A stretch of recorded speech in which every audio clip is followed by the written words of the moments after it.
Hello, everyone.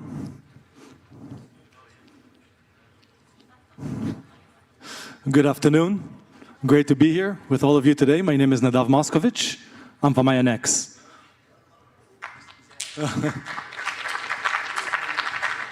I was just waiting. I hope I'm not keeping you from food, because I see people already.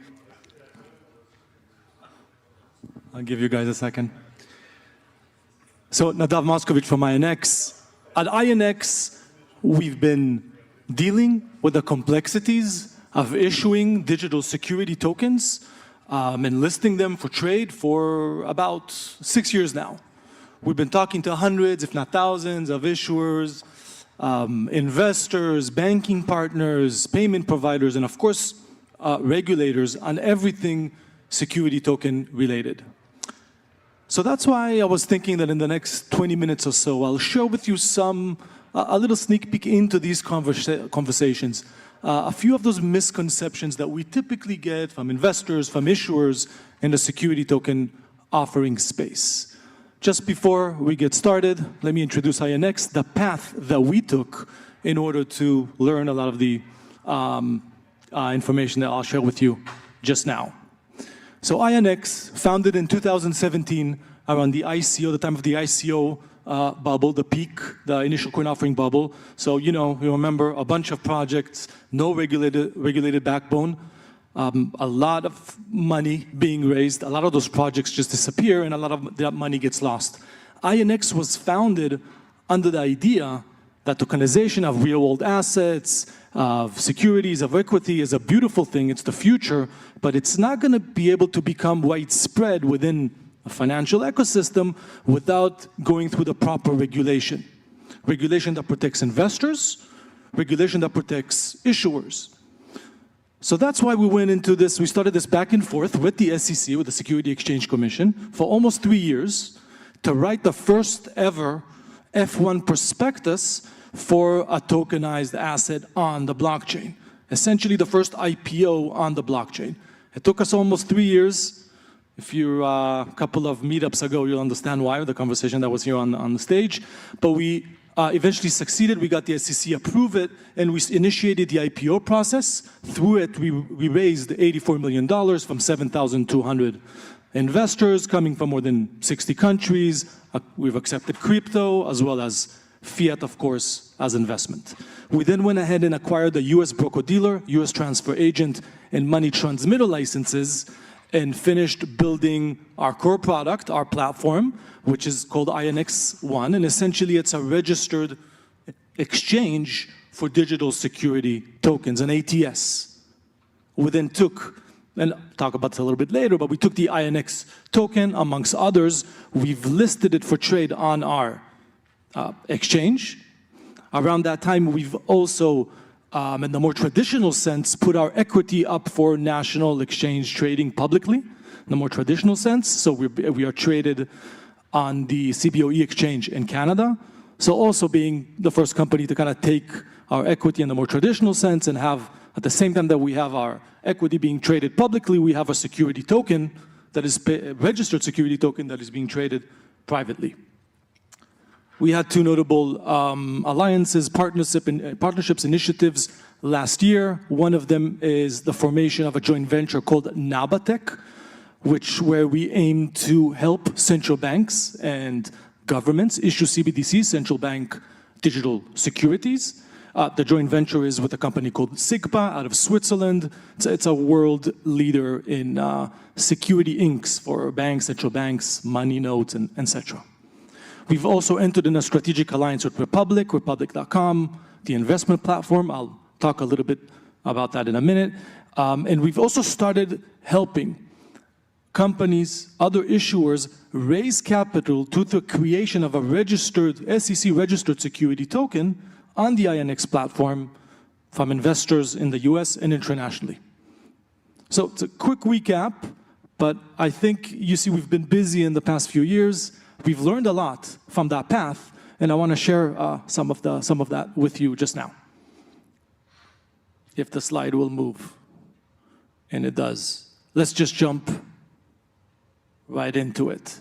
So the first misconception that we get is around the difference between a registered security token and a utility token. And I'm going to touch upon a few of those differences today because it comes up a lot. But the first thing that we hear a lot is that security token, being an SEC registered token, cannot really provide utility. That's why you have utility tokens. But that is not necessarily the case. As an issuer, you can be very creative with the economics that you assign into your token, that you program into your token. If it's loyalty program discounts, fan tokens, you can program that into the smart contract and make it and get it to activated in the right circumstances. A couple of examples. The INX token is the first example.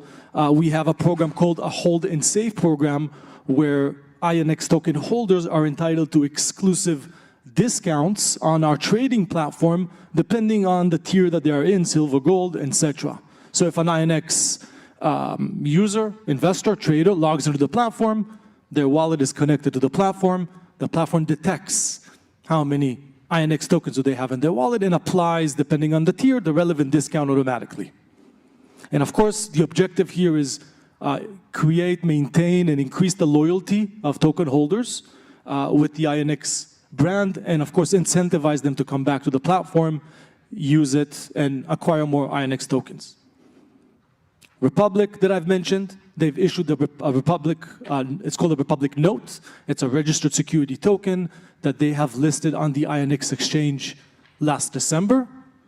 The Republic Note holders are entitled to a growing number of benefits that typically relate to Republic's investment portfolio. So specific meetups, a discount on events, merchandise, a growing number of benefits. Is still early stages, but the objective is really the same. Increasing loyalty between the brand and the token holders, connecting, in this case, their investment portfolio to token holders, and increasing, of course, the incentive to acquire more. Another one that we typically get is that security token, being a registered security, as such, probably in most cases will need to dilute the cap table, dilute previous current investors. But that is also not necessarily true. It's up to the issuer's discretion to, and you could be very creative in assigning different economics into the token, from revenue to profit sharing to issuing debt to the ability to fragment a specific business line or product and assign the economics of the token exclusively to that product, exclusively to that business line. Quite a few examples here. I'll try to go through this quickly. TruckPal is one example. They have raised capital through their TruckPal token on the INX platform. They are a software as a service company. They actually operate in China. They connect the transportation ecosystem over there.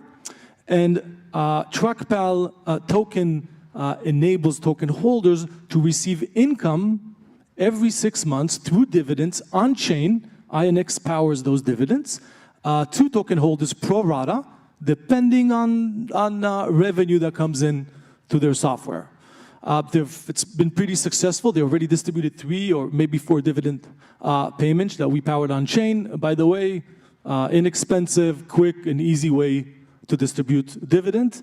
And the objective here, of course, from TruckPal perspective, they're keeping their investors close to base, top of mind, and from an investor perspective, they're already receiving revenue early on and not necessarily have to wait for 10 years from a happy liquidation event.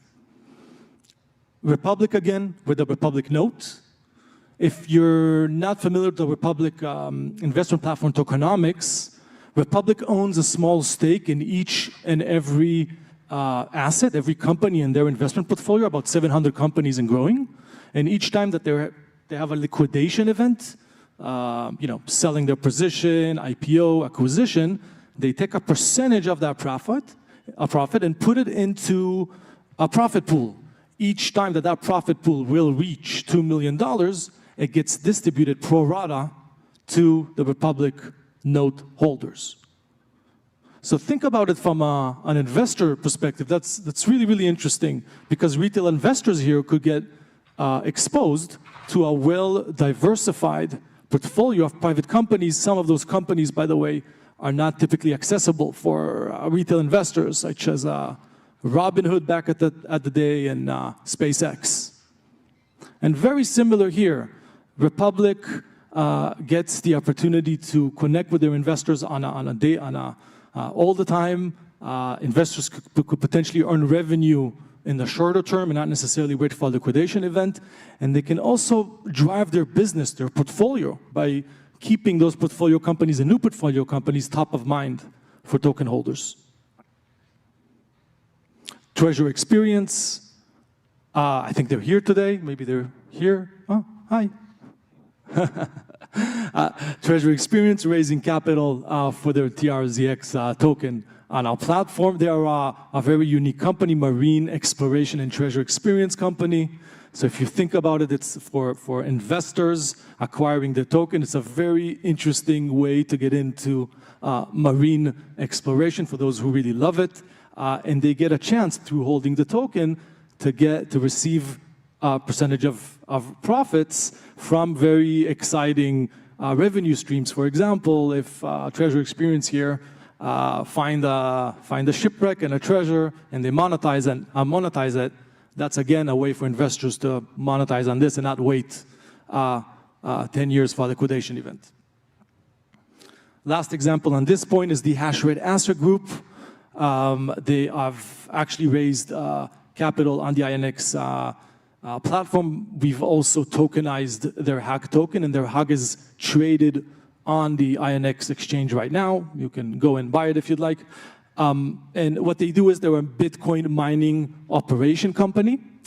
So every time that a token holder is entitled, to 70% of the net yield from mined Bitcoin operations on a monthly basis. We've already distributed very recently the first distribution, so they're starting to earn revenue on the token. And another interesting here from an investor perspective, that they're exposed to cryptocurrency, to Bitcoin, without necessarily holding cryptocurrencies by themselves. And again, here, with the other examples that I've shown you, not necessarily needed to dilute your cap table, and you can actually offer very flexible tokenomics, that are actually sometimes more attractive to retail investors than equity. Okay, let's do a few more quick rounds. I get this a lot, that security, they have a number on the slide, I can't see it. The security token, if you're raising through an SEC regulation, a security token, issuers usually think that, okay, we have to be domiciled in the US, and therefore, as an extension, our investors are probably predominantly or exclusively US investors. But that is not necessarily the case. You can raise capital through a security token offering, through SEC exemptions, and be non-US domiciled, be domiciled somewhere else. And if you're using, and it was mentioned earlier a couple of times, if you're raising also through a Reg S exemption, you can of course accept investment from overseas and non-US residents as well. The HAG token that I showed you, the TruckPal company operating in China, are two examples of that. And they also, amongst other companies in our portfolio, raised the Reg D together with a Reg S, which enables them to accept investments from US residents, but also beyond. And you can see here the countries that INX already vetted and accepts investments from. Another one that I get a lot is because of the differences between cryptocurrency, which is not necessarily regulated, and a registered security token that it is, investors and also issuers are kind of afraid that they're not going to be able to tap into all that capital that exists in the US and beyond in cryptocurrency. Investors that hold a lot of cryptocurrency, which is a major audience for these type of deals.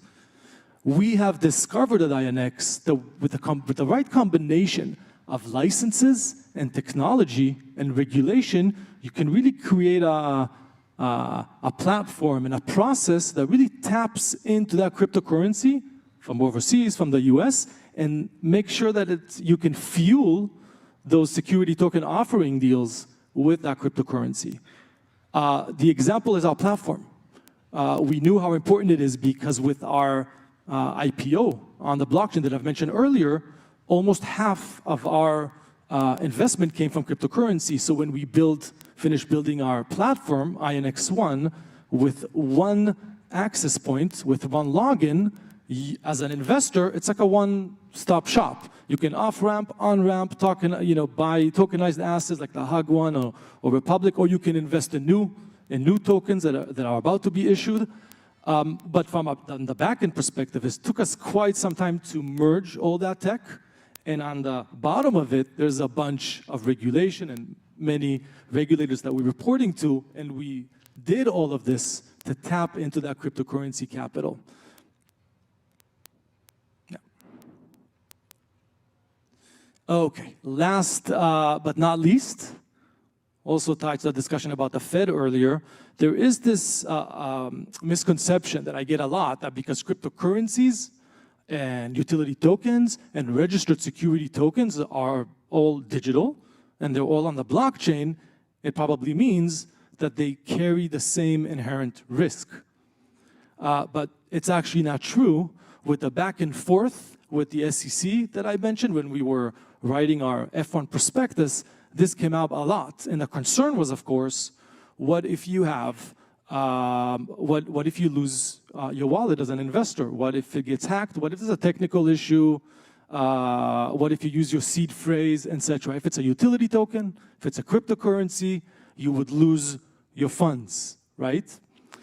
You cannot really have that with something that's considered a security. It's almost like saying that you could lose your pension because you lost your password. Doesn't make any sense. The solution that we found back then, was still being used today, and the SEC approved it, is Ethereum ERC 1404 protocol, which enables us to pause, freeze, transfer, and reissue tokens if needed. So if you have a wallet and you lose access to it and you lost everything on it, you will be able to retrieve whatever you got on INX, but not elsewhere. Quick summary, yes, as an issuer, you can be very creative and create and embed and program utility in the form of loyalty program or others into the actual token, into the smart contract. You can assign very flexible economics into your token and not necessarily dilute your cap table, and sometimes it could be the right approach for your business and for your type of investors. You don't have to be US domiciled or cater to US investor only even if you're registering a security token through US SEC exemptions. And don't forget, of course, that cryptocurrencies are a crucial investment source here. So always have the right, work with the right regulation, with the proper processes to really tap into that. Hopefully a lot of you agree that the rails are here.